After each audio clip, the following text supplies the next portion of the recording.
Australia is massive, about the same size as the entire United States. But here's what's strange. 85% of Australians live within 50 kilometers of the coast. And this entire region, larger than Alaska, is home to fewer people than live in Brooklyn, New York. This isn't an accident.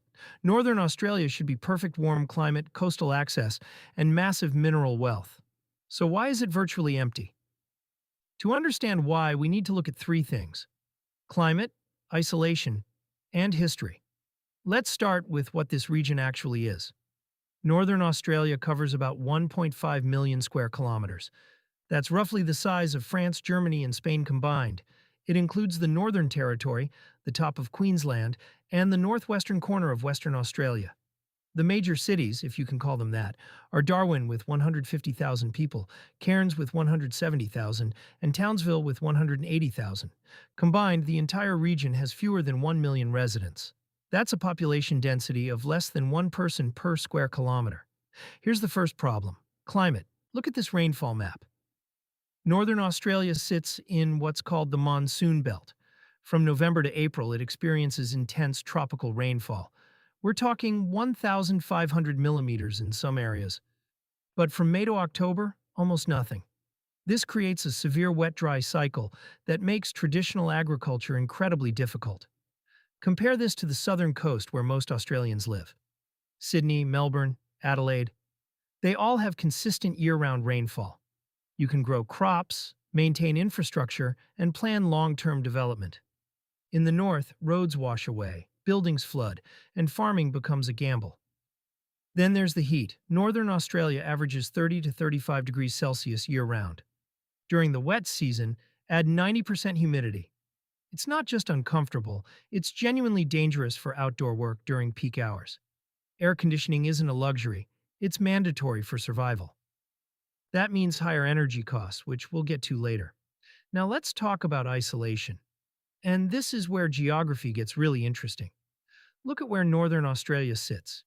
You might think, it's close to Asia, surely that's an advantage. But here's the problem. Major Asian trade routes connect to Sydney, Melbourne, and Brisbane on the southeast coast. Why? Because that's where Australia's economic infrastructure developed. Northern ports like Darwin and Broome are actually further from major Asian markets than you'd think when you account for prevailing winds and ocean currents. And getting goods from Northern Australia to the rest of Australia? That's even harder. From Darwin to Sydney is 3,900 kilometers, about the distance from New York to London. From Perth to Broome is 2,200 kilometers, with almost nothing in between. There's no continuous highway network like the U.S. interstate system. Large portions of the north are only accessible by unpaved roads that become impassable during the wet season. But here's where it gets really interesting. Northern Australia was actually settled first, not by Europeans, but by indigenous Australians who lived there for 65,000 years. They understood this landscape perfectly. When the British arrived in 1788, they landed in Sydney. They quickly realized the southeast had reliable rainfall, temperate climate, and fertile soil. As the colony expanded, settlers pushed inland toward Melbourne, Adelaide, and Brisbane.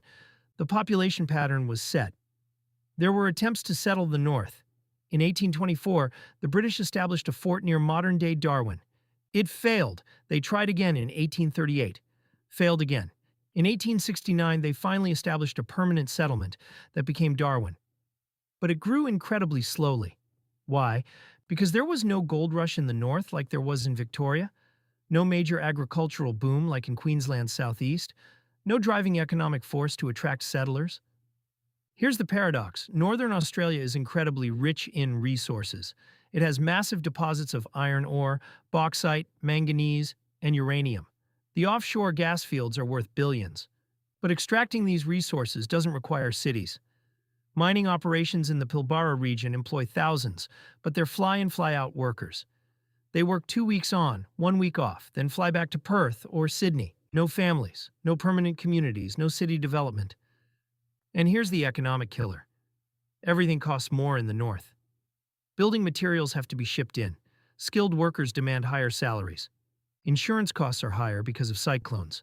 Energy costs are higher because of the heat and distance from power grids.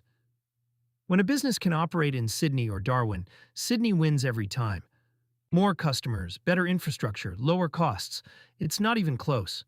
So, what does this mean for Australia's future? The government has spent decades trying to develop the North. There have been massive infrastructure proposals, dams, highways, new ports, tax incentives. But despite billions in investment, the population barely grows. Young people move south for university and never return. Darwin's population growth rate is actually lower than most southern cities. Climate change makes this even more complex. Northern Australia is becoming hotter and experiencing more extreme weather events. Rising sea levels threaten coastal infrastructure. Insurance companies are pulling out of the region. Compare this to northern Brazil's similar climate, similar latitude, similar size. Brazil's north has 20 million people. Why? Because Brazil developed the Amazon basin for agriculture and resource extraction, built major cities like Manaus, and connected them to the rest of the country. Australia's north has better infrastructure than the Amazon, but it has no major city, no connected network, and no compelling reason for people to move there permanently. So here's what people miss about Northern Australia. It's not empty because Australians don't know it exists. It's empty because geography made it expensive, isolation made it difficult, and history created a population pattern that's nearly impossible to reverse. Could the North ever be developed? Maybe. But it would require decades of sustained investment, massive government subsidies, and a reason for people to actually want to live there permanently. Until those things change, Northern Australia will remain one of the world's great empty spaces rich in resources but poor in people.